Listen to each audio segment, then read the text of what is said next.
Hey, what's going on? It's your boy BT, and I came here to talk some boxing with the hundreds and hundreds of True School Sports subscribers. What's going on, guys? Now, wanted to talk about some things that happened on the Twitter sphere today on Twitter. Between it was actually the WBC tweeted out some quotes from Oscar De La Hoya in regards to the potential Gennady Golovkin Canelo Alvarez fight. Now, as we all know, this is a huge fight to be made in boxing. This is one of the biggest matchups to be made in boxing. You have a guy who's a skilled technician and a hard puncher in Gennady Golovkin. You have a flat-footed, awkward puncher, counter puncher slash brawler in Canelo Alvarez, and they have two ridiculously huge fan bases. It's a fight with a lot of hype behind it, and for good reason. And you know, with Canelo having the WBC middleweight strap now, the title, the fight has to be made, but it's going to be hard to make those fight under Canelo's conditions, because the conditions he fights under as the middleweight champion aren't ideal, and they're not conditions of a middleweight to begin with. So it's going to be hard getting Gennady in the ring with him. But you know, Oscar basically came out and he spoke about the fight, and Triple G responded. So I wanted to get into that, talk about it a little bit, and go from there. But as far as the fight goes, here's what happened and here's what was stated on Twitter today. Oscar De La Hoya says, I quote, "Canelo wants to fight everyone. He wants to fight Triple G.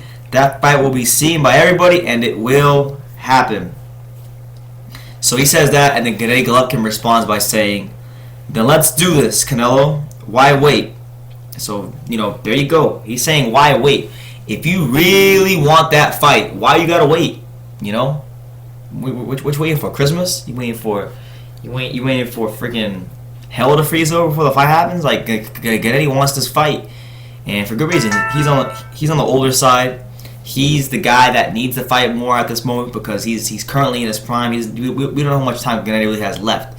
He's been knocking out everybody put in front of him, and people want to see this fight now.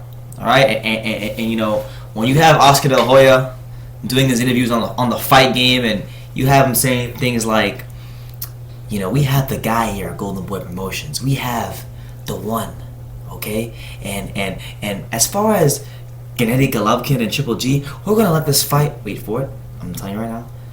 We're gonna let this fight marinate. We're gonna let it marinate. Bob Arum told me that, and he's saying things like that. And it's not very encouraging if you're a boxing fan to hear those words, because when you hear the words marinate, you know, ever since Mayweather-Pacquiao happened, all these damn promoters want to marinate everything. They need to go marinate some damn contracts and sign them. That's what they need to do. Go marinate that. Go marinate some ink on some pens and go sign some contracts, because this is a fight that has to happen this year. Really, ideally, the best time would be, you know, May, Cinco de Mayo weekend, being that both guys have a strong Mexican following. That'd be a great time to make the fight happen, but that's not realistic. You know, they already said that they got a date locked down for May 7th, and Golovkin's probably not on that list of fighters that Canelo's gonna fight. You know, we're hearing like the Rosados and the Willie Monroe Jr.'s of the world for that fight, and Lemieux as well, David Lemieux as well. So it is what it is, man. It's kind of what you gotta put up with in boxing today. But you know, hopefully it happens, because you know, it's a fight people want to see, and I understand why Golden Boy is reluctant to make the fight happen. Gennady Golovkin is not he's unlike any fighter Canelo's ever seen before. He's a skilled technician, a hard puncher, and a guy who does not give a damn about you in that ring. And he's not coming for a check; he's coming to take your head off. And you know, if he loses, that's not good for business from the Golden Boy standpoint. That's like they're gonna lose. Their cash cow's taking a huge hit if he takes a devastating loss to Gennady Golovkin.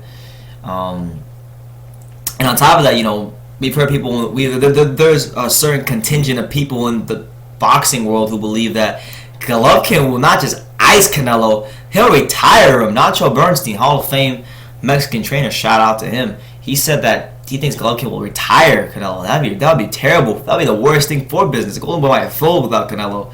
So I mean, hey, it's about doing what's best for business, and Oscar De La Hoya understands that, and he's gonna do what's best for business anyway, because that's what he's got to do at this point in his career. He can't afford. He'll do whatever he can to see Canelo succeed. So hopefully we get to see it happen. Hopefully we get to watch Golovkin get that big fight, because he needs it. Hopefully we get to see Canelo get put to the test, because his best, the guys he's beaten outside of Cotto, he's beaten Kermit Cintrons, James Kirkland, Alfonso Gomez, faded Shane Mosley.